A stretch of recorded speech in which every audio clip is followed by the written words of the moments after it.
Whether you feel like it or not, every single one of us has the right to consider ourselves leading authorities on life. No one can truly understand what it's like to be you, what makes you excited or sad.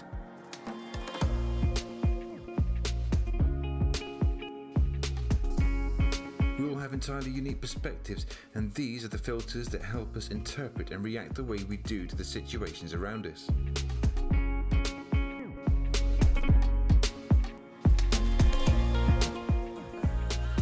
Knowing that you're the boss of understanding yourself isn't a given by any stretch.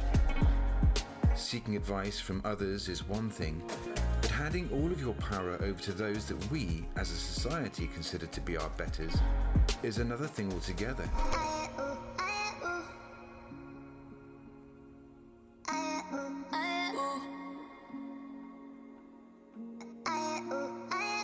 Teachers, doctors, politicians, banks, the media, this list goes on.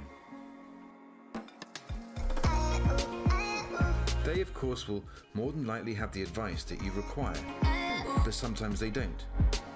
If their job is to give advice, then that's what you'll get, even if they don't truly understand what's best for you.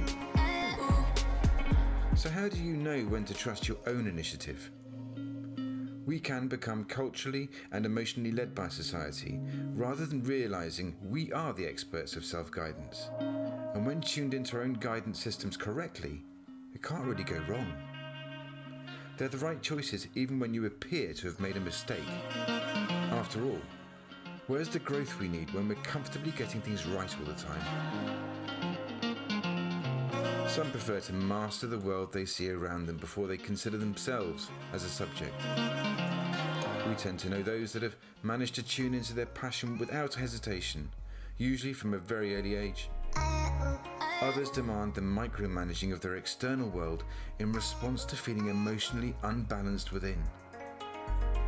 We all have a drive within us to varying degrees. It's a unique gift that wants to express itself in so many weird and wonderful ways. That is, of course, if we allow ourselves the space for it to emerge. It is this inescapable individualism that I celebrate, as it provides the essence of our existence. And when it is allowed the freedom of expression without hindrance, we just know we're on the right track. Complete mastery of self is the ultimate goal, and the only measurement to its success is your ability to enjoy the process to the full. It's far more simplistic than you may think. Mastery doesn't mean you've perfected life, but rather you've mastered your responses to life's imperfections. So what do masters and experts have in common? They generally love their subjects with a passion. It's a form of mastery that's so easy to spot in others, but not always easy to believe possible in oneself. Mastery, in whatever form it takes, will shine, either when you see it or feel it within. And there is potential within every single one of us. We're all life's mountaineers, and as the poet Ralph Emerson said, "Every man I meet is in some way my superior, and in that I can learn from him." You and I and every person on this earth are climbing up this mountain in different ways together. Many of us choose to ascend slowly and carefully, almost going round in circles within the perceived safety of base camp. Some just seem to fly up without ropes. Throughout, I'll emphasize there is no right or wrong way to experience life, but there are differing degrees of willingness to participate in the challenges it brings. We live in new times, and change is upon us like never before in just about every aspect of life. We really need to expect the unexpected and embrace change.